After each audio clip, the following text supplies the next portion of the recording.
Welcome to law excellence. మనం ఈరోజు Lakshmikanth బుక్లోని 42వ chapter జాతీయ షెడ్యూల్డ్ కులాల కమిషన్, నేషనల్ కమిషన్ ఫర్ ఎస్సీస్ అనే చాప్టర్ని గురించి తెలుసుకుందాం. ఈ జాతీయ షెడ్యూల్డ్ కులాల కమిషన్ అనేది రాజ్యాంగబద్ధమైనటువంటి సంస్థ. ఇది రాజ్యాంగంలోని 338వ ప్రకరణం ద్వారా ఏర్పాటు చేయడం అనేది జరిగింది.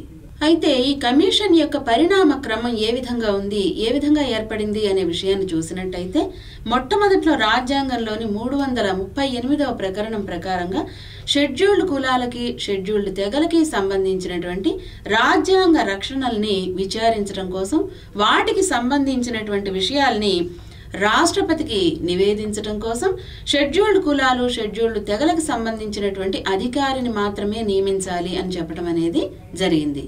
తరువాత 89వ రాజ్యాంగ సవరణ చట్టం 2003 ప్రకారంగా ఈ సంయుక్తంగా ఉన్నటువంటి ఎస్సీ ఎస్టీ కమిషన్ ని రెండుగా విభజించడం అనేది చేసింది. దానివల్ల షెడ్యూల్డ్ కులాలకి వేరుగా, షెడ్యూల్డ్ తెగలకి వేరుగా కమిషన్స్ అనేవి ఏర్పాటు చేయడం అనేది జరిగింది 338A ప్రకరణం ద్వారా. ప్రత్యేకంగా ఈ జాతీయ షెడ్యూల్డ్ కులాల కమిషన్ అనేది 2004లో అమల్లోకి రావడం అనేది జరిగింది. దీనిలో ఒక చైర్పర్సన్, ఒక వైస్ చైర్పర్సన్, ఇతర సభ్యులు అనేవాళ్ళు ఉంటారు. వీళ్ళందరినీ కూడా రాష్ట్రపతి తన యొక్క చేవ్రాలు చేత, అంటే తను రాసినటువంటి అధికార ముద్ర చేత స్వయంగా సంతకం చేసినటువంటి ఆదేశం ద్వారా వీళ్ళని నియమించడం అనేది జరుగుతుందని మనకి తెలుస్తోంది. ఇక ఈ కమిషన్ యొక్క విధులేంటి అనే విషయాన్ని చూసినట్టయితే, రాజ్యాంగం కింద ఉన్నటువంటి ఏదైనా శాసనం గాని, లేదు ఏదైనా ప్రభుత్వ ఆదేశం గాని, దాని క్రింద షెడ్యూల్డ్ కులాల వారికి కల్పించబడినటువంటి ప్రత్యేక హక్కులు ఏవైతే ఉన్నాయో వాటిని పరిరక్షించడము, వాటిని గురించిన పరిశీలన జరపడం అనేది ఈ కమిషన్కు ఉన్నటువంటి ముఖ్యమైన విధిగా మనం తెలుసుకోవచ్చు.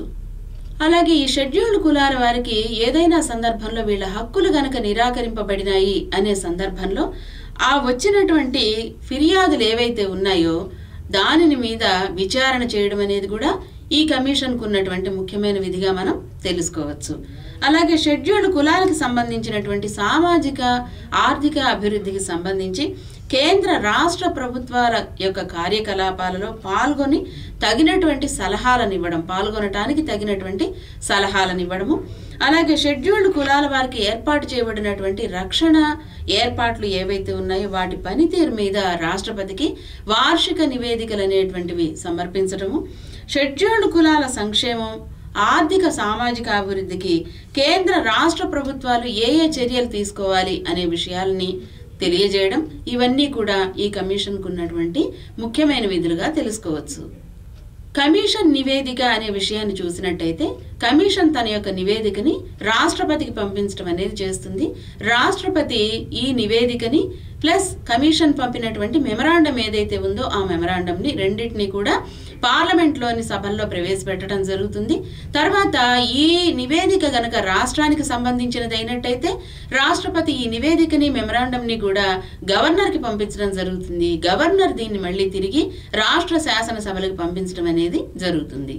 ఇక ఈ కమిషన్ యొక్క అధికారాలు ఏ విధంగా ఉంటాయి అనే విషయాన్ని చూసినట్టయితే, కమిషన్ తన యొక్క పనిచేసే విధానాన్ని తానే నియంత్రించుకోవటం అనేది చేస్తుంది. అంటే దీని మీద నియంత్రణ అనేది వేరే ఎవరికీ లేకుండా తనే నియంత్రణ చేసుకోవటం అనేది చేస్తుంది. అంతేకాకుండా ఏ ఫిర్యాదునైనా, ఎవరైనా ఇచ్చినటువంటి కంప్లైంట్ ఏదైతే ఉందో దాన్ని దర్యాప్తు చేసేటప్పుడు, ఇన్వెస్టిగేట్ చేసేటువంటి సందర్భంలో తనే ఒక కోర్టు లాగా, సివిల్ కోర్టు లాగా వ్యవహరించడం అనేది చేస్తుంది. అంటే న్యాయపరమైనటువంటి అధికారాలు కూడా ఈ కమిషన్కే ఉన్నాయని మనకి తెలుస్తుంది. ఇంతేకాకుండా కమిషన్కి మరికొన్ని అధికారాలు అనేవి ఉన్నాయి. అవేంటో చూద్దాం. భారతదేశంలో ఉండేటువంటి ఎక్కడైనా సరే, ఏ వ్యక్తినైనా సరే సమన్స్ ఇచ్చి ఆ వ్యక్తి హాజరయ్యేలాగా చేయడం, అలాగే ఏదైనా డాక్యుమెంట్ని వెల్లడి చేసి దాన్ని సమర్పించాలని చెప్పి కోరడం, ఏవైనా సాక్ష్యాలు కానీ, పత్రాలు, డాక్యుమెంట్స్ కానీ ఉన్నట్టయితే వాటిని పరీక్షించటము, అలాగే ఏదైనా న్యాయస్థానం కానీ లేక ఆఫీస్ నుంచి కానీ పబ్లిక్ రికార్డ్స్ అనేవి ఏవైనా అవసరం అయ్యేటట్టయితే, ఏదైనా విచారణ సందర్భంలో తనకు అవసరమైనప్పుడు ఈ విధంగా డాక్యుమెంట్స్ని కానీ, రికార్డ్స్ని కానీ తెప్పించుకోవడం అనేది ఈ కమిషన్కు ఉండేటువంటి అధికారంగా మనం తెలుసుకోవచ్చు. అలాగే సాక్షుల్ని, డాక్యుమెంట్స్ ని విచారించడం కోసం సమన్స్ అనేవి జారీ చేయడం కూడా జరుగుతుంది.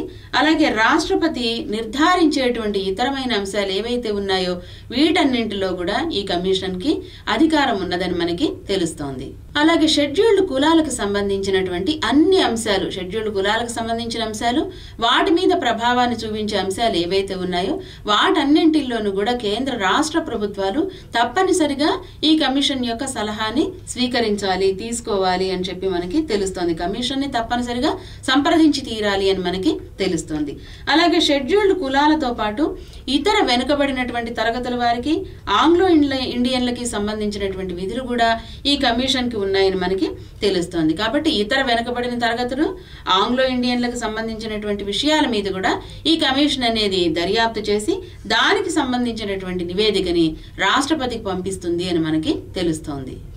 ఈ విధంగా రాజ్యాంగంలో 338వ ప్రకరణం ద్వారా ఏర్పాటు చేయబడినటువంటి జాతీయ షెడ్యూల్డ్ కులాల కమిషన్ అనేది షెడ్యూల్డ్ కులాల వారికి సంబంధించినటువంటి అన్ని విషయాల్ని పరిశీలించటము, వారికి సంబంధించినటువంటి ఏవైనా కేసుల్లో ఫిర్యాదులు అందినప్పుడు వాటికి సంబంధించి సాక్ష్యాలను పరిశీలించటము, విచారణ చేయడము, ఒక కోర్టులాగా వ్యవహరించటము చేస్తూ షెడ్యూల్డ్ కులాల వారికి సంబంధించిన అన్ని విషయాల్ని కూడా పరిరక్షిస్తుందని మనకి తెలుస్తోంది.